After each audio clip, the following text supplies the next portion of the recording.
Honorable Leader of the Opposition, Shri Mallikarjun Kharge.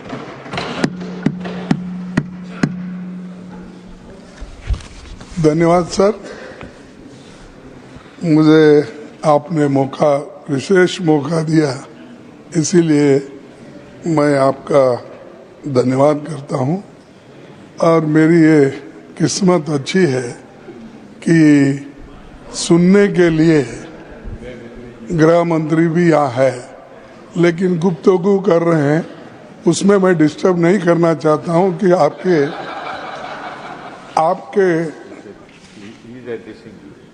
No वो तो सुन रहे हैं। ऐसा रहता है, एक आंख सुनने का है, एक आंख देखने का, कान, तो वो उसमें तो सब तरफ देखते रहते हैं। नहीं तो होम मिनिस्ट्री चलाते कैसा, लोगों को ईडी में डालते कैसा, सीबीआई कैसा चलाते हैं, ये सब बहुत उसमें तो माहिर रहे। सर, मैं ज़्यादा बात नहीं करना चाहता हूँ, घंटों से आपने मेरे को जो भी 10-15 मिनट दे दी है उसमें मैं ख़त्म करता हूँ।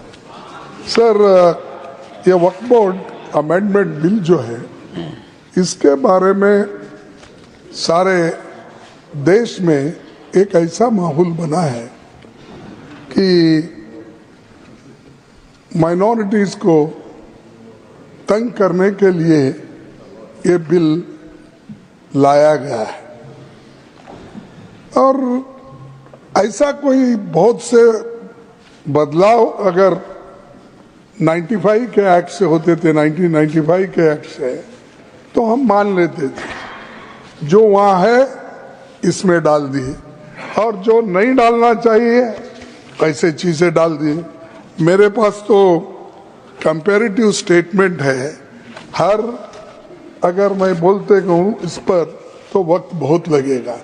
मैं ये 3 कॉलम बनाया हूँ कि पहले क्या था फॉर्मेशन को, अब बीच में 95 में क्या था, इन्होंने क्या बदलाव किया, ऐसे सारे चीजें आपके सामने मैं रखने की कोशिश तो नहीं करूँगा, क्योंकि टाइम कम रहने की वजह से, और बिल को पास करना भी है आपको, तो इसलिए ये जो इतने लोग अपोज कर रहे हैं, और आपको देखिए इवन पार्लियामेंट में भी जो आपने कोशिश की सबसे मिलके इसको पास कराने के लिए, लोकसभा में, तो ये बिल पास हुआ कितने में, इनके पक्ष में 288 आए और विरोध में 232 आए। ऐसा कौन सा, यानी सभी लोग इसको एक्सेप्ट किए। इसका मतलब यह है इसमें खामियां हैं। इसको आप ये देखना चाहिए। अगर हम लोग जो हम करते हैं वही सही, जिसकी लाठी उसकी भैंस अगर करते गए तो सर ये किसी के लिए ठीक नहीं होगा। और दूसरी बात यह है कि ये वक्त एक डोनेशन का, यानी दान का बिल है, ये कोई और तरीके से पैसे लाने के लिए या पैसे जमा करने के लिए नहीं है।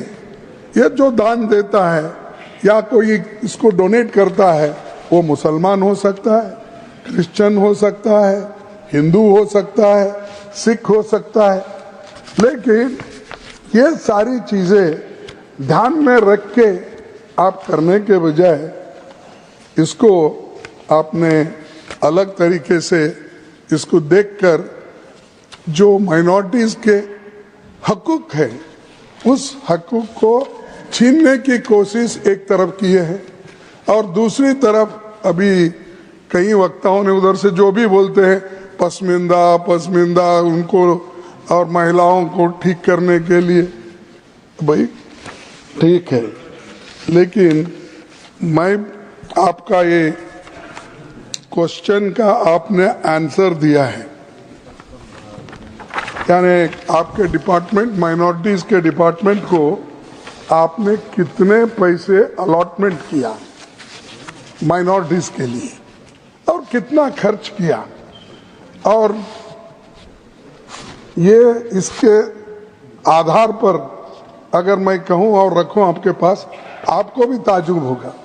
सर, एक 18,274 करोड़ रुपए इन्होंने अलोकेशन किया 5 साल, जिसमें 3,574 करोड़ खर्च नहीं हुए। ये इनका गरीबों के वास्ते जो उनका जो सोच है इससे मालूम होता है।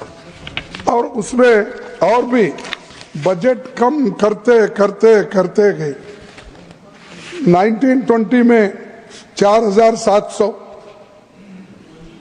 और 2020 में 2019 हाँ 2019-20 तो उसमें इन्होंने 4,700 करोड़ रखा था, वो भी खर्च नहीं करे।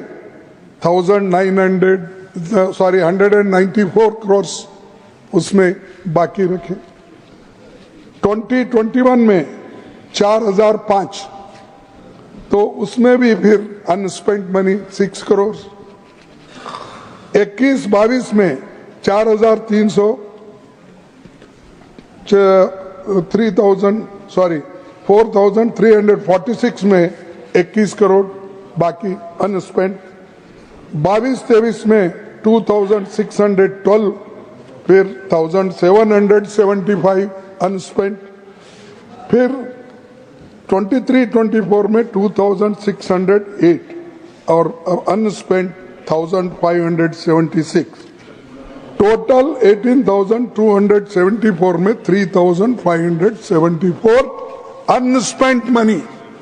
एक तो 4,700 से घटाते घटाते अब 2,608 करोड़ पे आए।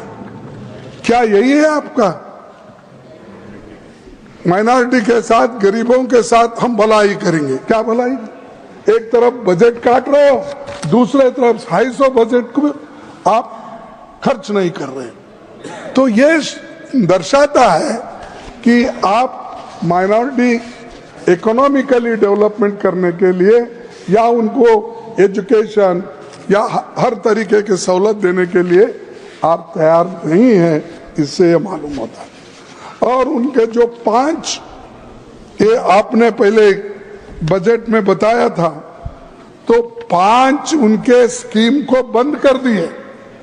5 स्कीम्स, एक मौलाना आजाद नेशनल फेलोशिप को बंद कर दिए, इंटरेस्ट सब्सिडी एजुकेशन को देने का लोन वो भी बंद कर दिए, फ्री कोचिंग को बंद कर दिए, सपोर्ट फॉर स्टूडेंट्स वो भी बंद कर दिए। उसके बाद scheme for providing education in मदरसाज minorities वो भी बंद कर दिए। ये सब स्कीम आप एक तरफ बंद कर रहे हो, दूसरे तरफ बोलते कि गरीबों के लिए, महिलाओं के लिए, पसमानदा मुसलमानों के लिए एक तरफ कहते। अरे आप कम से कम इसको रिव्यू करके आप खर्च नहीं कर सकते? हर साल आपका बजट होता है, आपका फाइनेंशियल टारगेट होता है, उसी के साथ फिजिकल टारगेट होता है। तो आप देखने वाले नहीं हैं और बात तो बड़ी बड़ी करते हैं। और बड़ी बात करने वाले कभी ऐसा मुझे लगता है ज्यादा झूठ बोलने वाले लोग नहीं ओके डिलीटेड असत्य बोलने वाले लोग, ये भी छोड़ो, सत्य न बोलने वाले कर दो। नहीं भाई, असत्य बोले तो सत्य से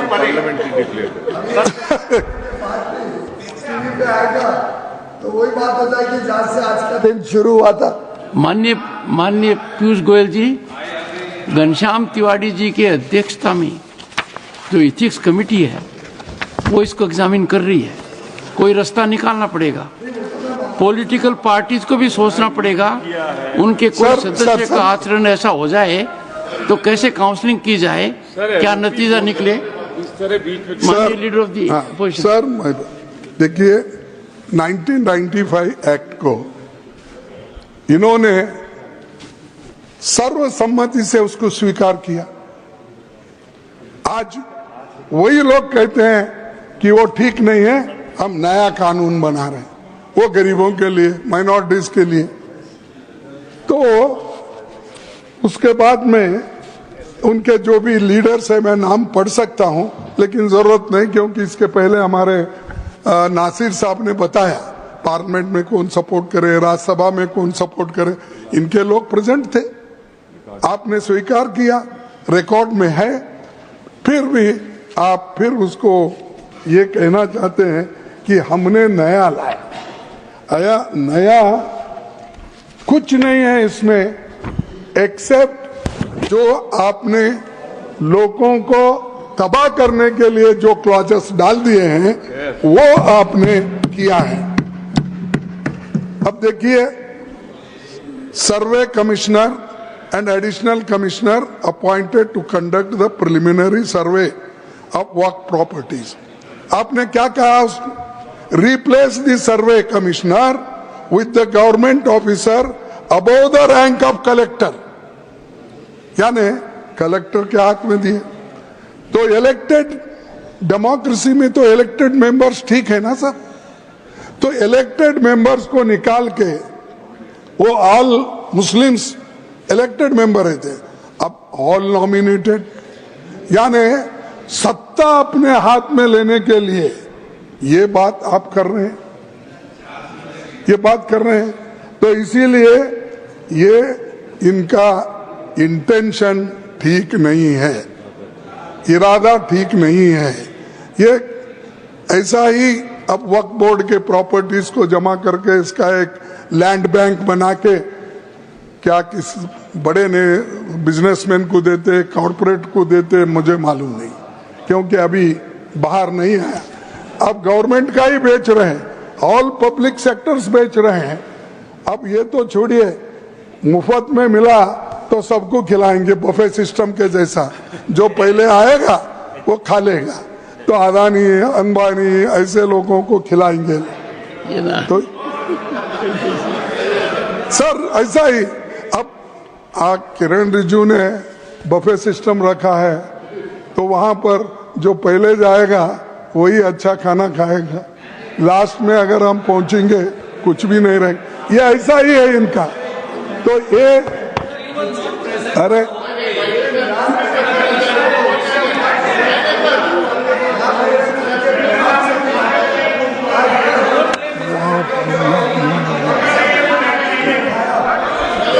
से सबने खुला है, उसके बाद ये सुन के बड़ा दुख होता है सर। एलओपी अगर बोल रहे हैं तो सर इस तरह बीच में डिस्टर्ब करना चाहिए सर।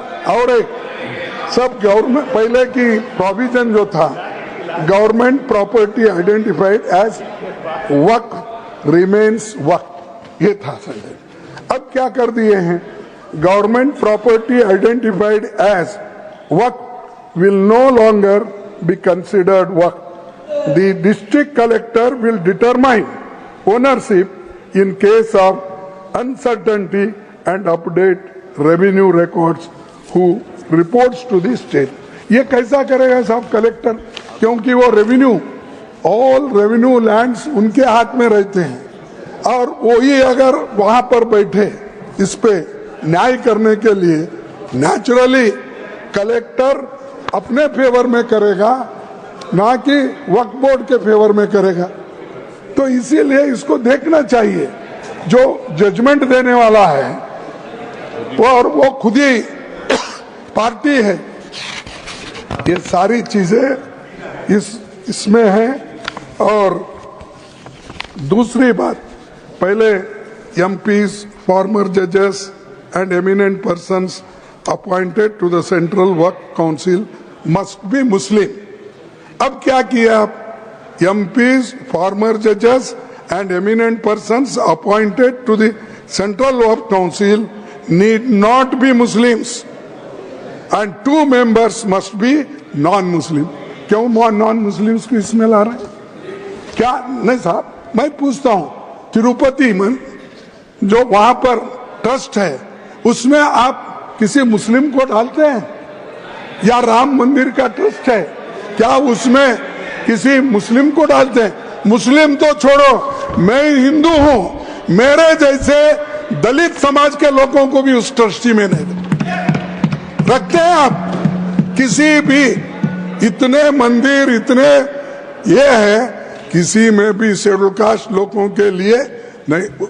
इसीलिए तो मैं स्पेशल लिख के आपसे मांग, मैं ज्यादा कुछ नहीं बोलता और 5 मिनट 2 मिनट बोल लूंगा, खत्म कर। तो क्या, अरे भाई सर ये देखो, ये लखनऊ के हैं और इनके सब नेबर्स मुस्लिम है, कम से कम इन्हों प्रोटेक्ट करना चाहिए, इन्हों तो प्रोटेक्ट करना चाहिए। तो सर तहजीब का सबसे बड़ा वो रहता है सर ये, और अब क्या कर दिए कि मुसलमानों को निकाल दिए, नॉन मुस्लिम्स को डाल रहे। क्या यही चीज हिंदुओं के लिए करते हैं? क्या यही चीज सिखों के लिए करते हैं, जैन्स के लिए करते हैं?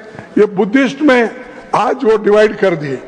अरे हर जगह की जो जिस फेथ में विश्वास रखते हैं उस फेथ के लोगों को ही वहां मेंबर बनाया जाता है। तो वहां पर क्यों बुद्ध गया में आज झगड़ा चल रहा है, और बुद्ध गया में वो बौद्धिस्ट लोगों को आप वापस दो, ये कहना दुनिया के लोगों का है, सिर्फ इस देश के लोगों का नहीं है। Japan, China, Cambodia, Thailand, Myanmar, Sri Lanka, ये सब बोलते हैं।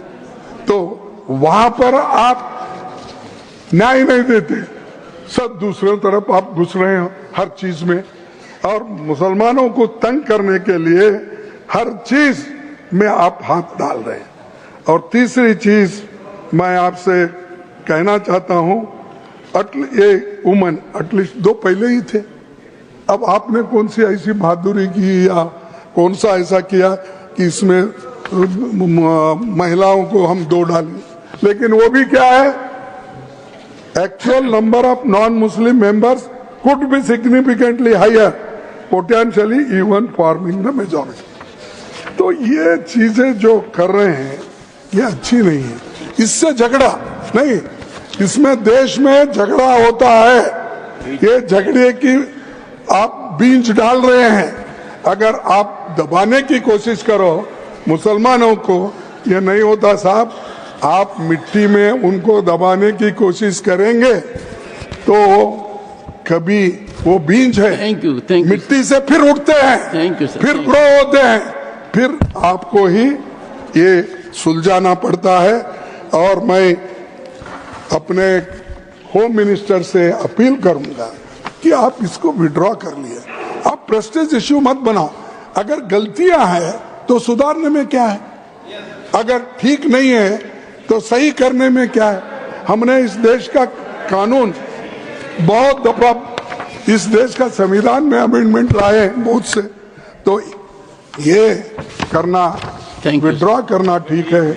मुसलमानों के लिए ये अच्छा नहीं है और कॉन्स्टिट्यूशन के खिलाफ है। कॉन्स्टिट्यूशन को सबको आजादी दी है, इसके बावजूद फ्रीडम ऑफ एक्सप्रेस नहीं है, फ्रीडम ऑफ प्रॉपर्टी नहीं है, दान दिए सो रख ले नहीं सकते। ये चीजें करना ये समाज के लिए ठीक नहीं। और जो शांति और सौहार्दता इस देश में है उसको आप कायम रखने की कोशिश करो, उसको छेड़ने की कोशिश मत। श्री सर 1 मिनट लास्ट, इतना बोल के खत्म कर देता। मैं एक शायरी सुना, कभी 2 लिख लो।